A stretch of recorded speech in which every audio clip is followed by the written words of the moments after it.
जब से सिपाही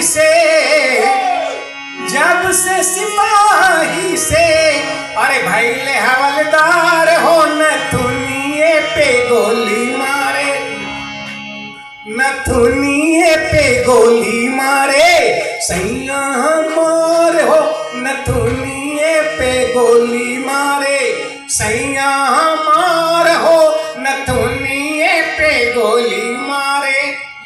कि ना केहू के डर से ये भैया, अरे ना कौनो मजबूरी में, अरे ना केहू के डर से ये भैया, ना कौनो मजबूरी में। हम तो पहले कह देते बानी बात करब भोजपुरी में, हम तो पहले कह देते बानी अरे बात करब भोजपुरी में।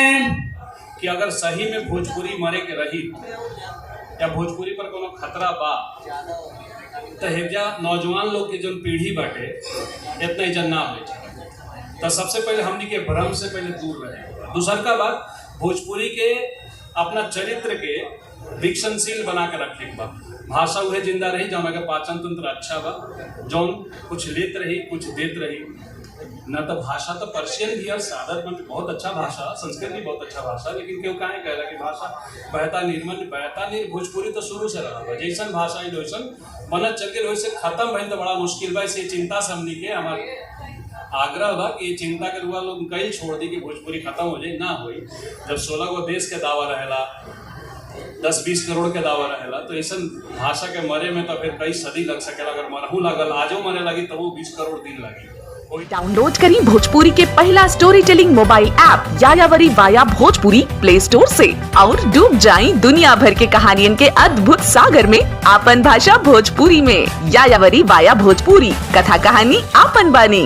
धूमधाम से संपन्न भइल यायावरी भोजपुरी महोत्सव 2022 भाषा भोजपुरी के बेहतरी और उत्थान खातिर गोरखपुर के युवा लोग के द्वारा यायावरी भोजपुरी महोत्सव के आयोजन कइल गइल, जौना में भोजपुरियांचल के साहित्य एवं कला से जुड़ल अनेक प्रबुद्ध जन अपन सहभागिता दर्ज कइले। भोजपुरिया साहित्य और समाज के लोक कला, संस्कृति और भाषा के संरक्षण और संवर्धन के क्षेत्र में काम करे वाली गैर सरकारी संस्था ईश्वर ब्रिज फाउंडेशन की एगो अनूठा पहल बा। एक कार्यक्रम में मुख्य अतिथि के तौर पर मौजूद रहने श्री शिव प्रताप शुक्ल जी, माननीय सांसद राज्यसभा, और इस समारोह की अध्यक्षता करनी श्री दयानंद पांडे जी, वरिष्ठ पत्रकार और साहित्यकार। कार्यक्रम के पहला सत्र जन रहल उद्घाटन के सत्र रहे। 11 बजे दीप प्रज्वलन के साथे उद्घाटन भइल, कार्यक्रम प्रारंभ भइल, जौना में गंगा रतन विदेशी के ऑडियो बुक और यायावरी वाया भोजपुरी के iOS वर्जन लॉन्च कल गई। ए अवसर पर डॉक्टर प्रकाश उदय के 21,000 रुपया सम्मान राशि सहित प्रथम यायावरी शिखर सम्मान 2021 प्रदान कल गई। साथ ही भोजपुरी के समृद्ध अतीत व अतिथियों के उद्बोधन भई। कार्यक्रम के दूसरा सत्र में गंगा रतन विदेशी किताब से मोबाइल ले विषय पर डॉक्टर प्रकाश उदय जी से बातचीत और MK सिंह के हृदय त्रिपाठी और चटनी टीम के साथ जैम सेशन भइल, जौना के साथ ही कथाकारी प्रतियोगिता 2021 के विजेता और बुधवारी में सम्मिलित आगंतुक के सम्मान समारोह भी संपन्न भइल। तीसरा सत्र भोजपुरिया एलीट के माई भाषा से नेह छो विषय पर आयोजित रहल, जौना में डॉक्टर सुनील कुमार जायसवाल के मॉडरेशन में सत्य व्यास, विमल चंद पांडे और संजय सेफट जी से चर्चा परिचर्चा भई। चौथा सत्र के विषय रहे दांडी स्वामी से आज ले भोजपुरिया कथा कहानी पर डॉक्टर प्रमोद तिवारी, निराभ एवं सर्वेश तिवारी सिरमुख अपन सारगर्भित व्याख्यान देनी। पांचवा सत्र में संस्कृति के राजनीति, गारी, गोली, अझाल विषय पर सुप्रसिद्ध लोक गायक श्री मुन्ना सिंह जी के साथ चर्चा करनी डॉक्टर मुन्ना पांडे जी। छठा सत्र जौन रहे भोजपुरी के समावेशी प्रवृत्ति जात के जकड़न में साहित्य पर केंद्रित रहल, जौना के मॉडरेशन करनी कुमार अभिजीत और परिचर्चा में शामिल भनी रविंद्र श्रीवास्तव जुगानी, विक्रम हरिजन और अमित कुमार। यायावरी भोजपुरी महोत्सव के अंतिम और समापन कड़ी में गोरखपुर के आसपास के नवोदित कवि और कलाकार लोग के द्वारा ओपन माइक आयोजित कल गई। ओकरा बाद आजादी के अमृत महोत्सव पर लोकप्रिय गायिका चंदन तिवारी के विशेष प्रस्तुति श्रोता लोग के मन मोह लेहलस।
बात के समझी ले कि जितना भी विमर्श वाला आंदोलन चल रहा बा आज के दौर में, ओमे भाषा के विमर्श के भी आंदोलन एगो बड़ चेहरा बाटे, बड़ पक्ष बा।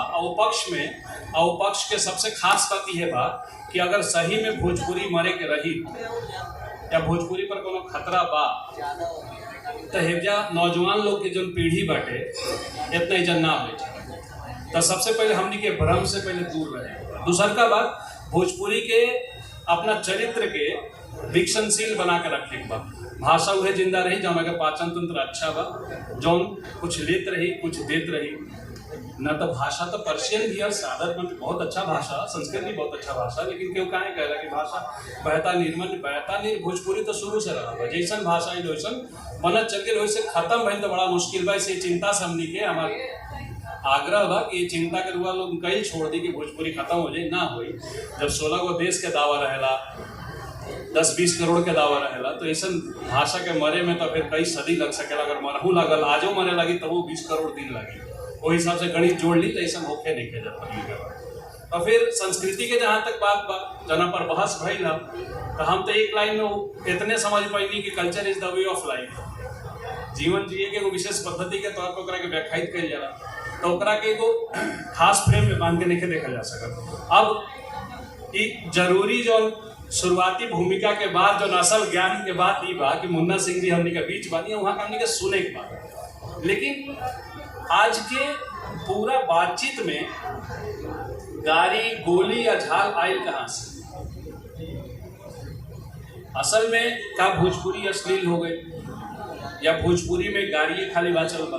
गाड़ी मतलब संस्कार कीर्तन में जो गाड़ी होला मारो उड़ो के वो वाला नहीं कहा था। अब गोली का ही बस ऑर्केस्ट्रा और तमाम कल्चर से रिलेटेड बा।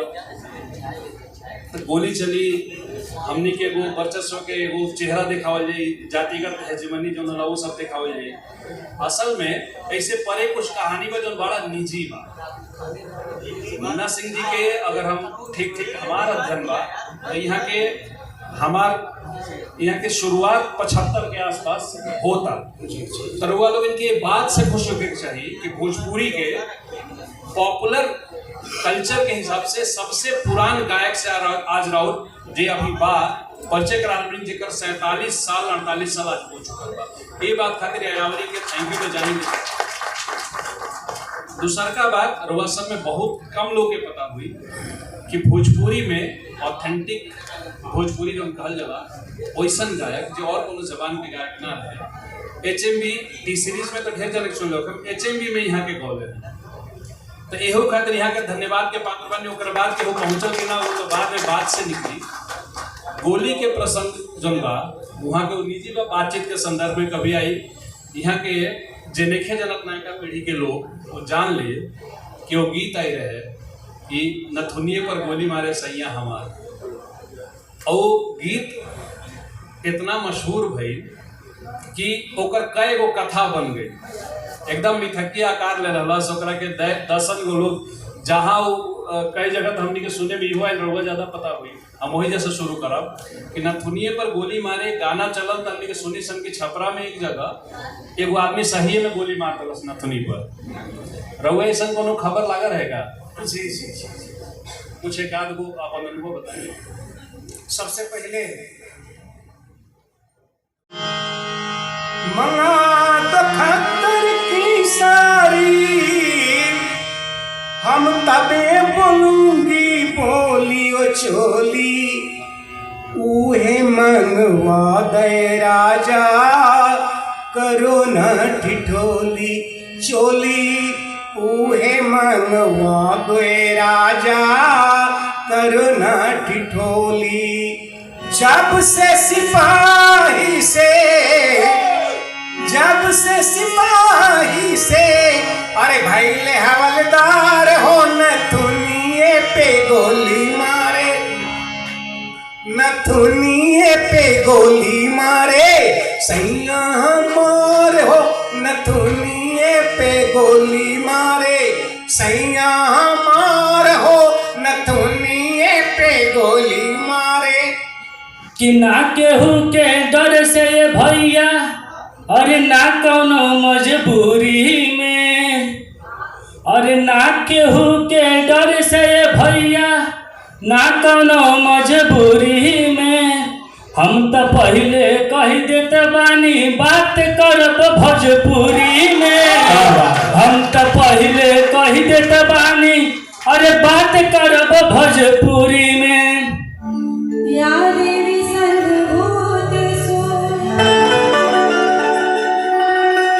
शारदा रूपेण संस्थिता, नमस्ते नमस्ते नमस्ते नमो